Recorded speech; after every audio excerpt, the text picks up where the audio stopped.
So hello there YouTube, welcome back to the channel. I am Medallion and this video is the first official video of my new motorcycle, the Classic 350 in Medallion bronze. It is still due for the license plate, so I'm not riding it that much, only inside my community. I had completed installing the top rack along with the base plate of the top box.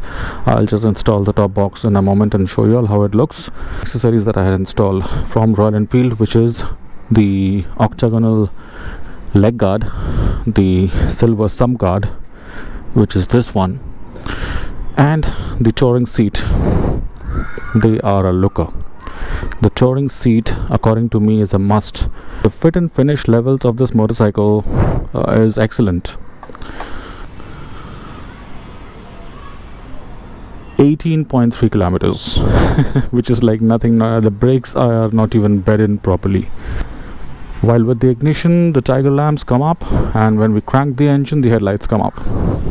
I plan to install the Mad Dog auxiliary lights somewhere over here below the crash bar, and I also plan to install a different set of horns, the ones which I installed in my Duke, the Helios 90. One in the place of the OE and the other one on this side. So they are also on their way. I have ordered it in Amazon, so once they arrive I would install them, and the lights are also due for installing. I would do it in some time. It's extremely hot over here in Kolkata, hot at the same time raining, very humid, so very difficult to work on motorcycles in a parking lot without even a fan in this weather. So that's why I am procrastinating that every time the thought comes up in my mind, but sooner or later it'll be done. So once I ride the motorcycle a little bit, I'll be able to know the characteristics of this engine and this machine overall, and then I would start making vlogs, motor vlogs, technical vlogs on this machine. Let's hear the exhaust note, shall we? Although there are n number of videos in the internet, but not anyone in my channel, so let's crank her up.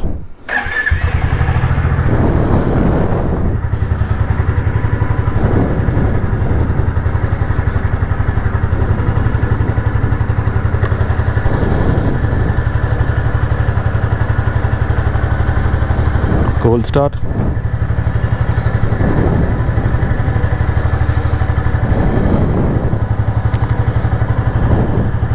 Let's shift the top box from my Duke to the Classic and see how it looks.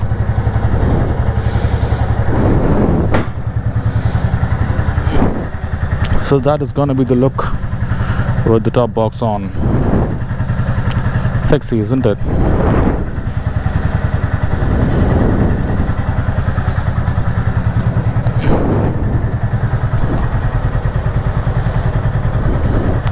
And I went with the brown color of the touring seat so that it goes with the overall color of the motorcycle, which is bronze. So with bronze, brown goes best, I mean better than black.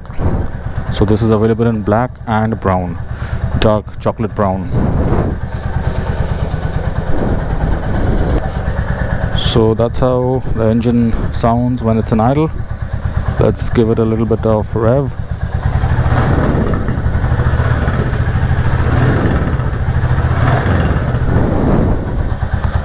Nice single cylinder rumble.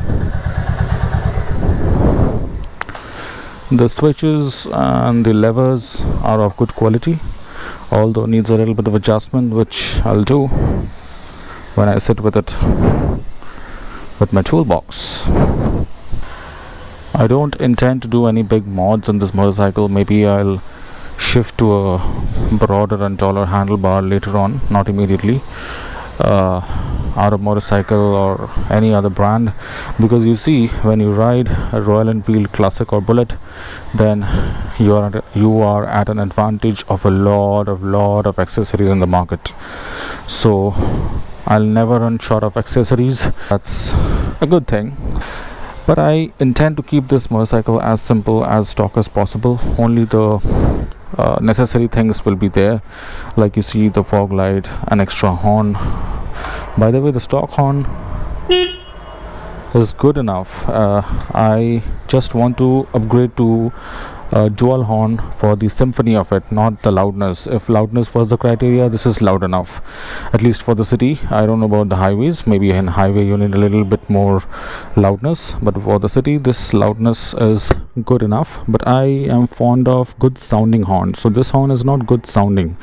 It's a loud horn, but it doesn't sound good, and the melody which comes out from dual horn is a different story altogether. So that is the reason I'm going to install those horns.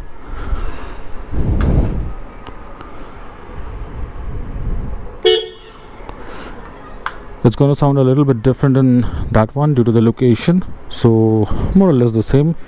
So that's the reason I'm going to install those horns into this one, the same model I had ordered, a Hella S90. Apart from that, I don't intend to, like you see the top box, it's also another essential accessory in my motorcycle for me. Once you get adjusted to not carrying any backpack or having the option of lockable storage in your motorcycle, it's very difficult to live without them. So that's the reason. That's the first accessory, aftermarket accessory I had ordered after I bought the motorcycle, and once it arrived, it got installed.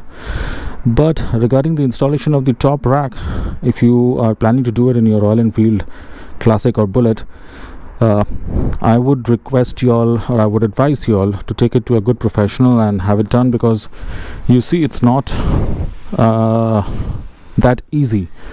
A lot of, if you mismatch the threads of these bolts, then you might screw up the chassis threading, which could be a costly affair. So only if you are 100% sure of what you're doing, you can go ahead.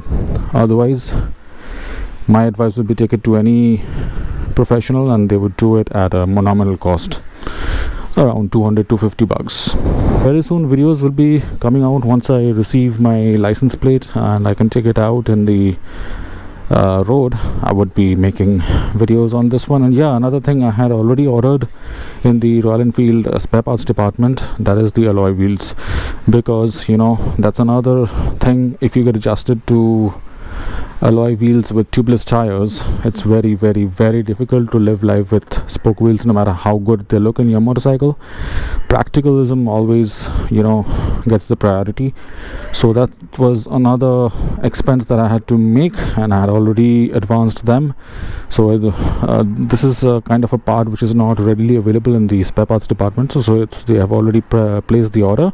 Once it arrives, I just have to take the motorcycle to them, and they're going to replace the spoke rims with the alloy wheels with the tubeless tires. So everything will be covered in my channel, so there's no worry about it, and I would update you all about every single aspect of doing these changes in my motorcycle. So stay tuned for that, and that's all for this video. I hope you liked it. Take care of yourself. Bye bye.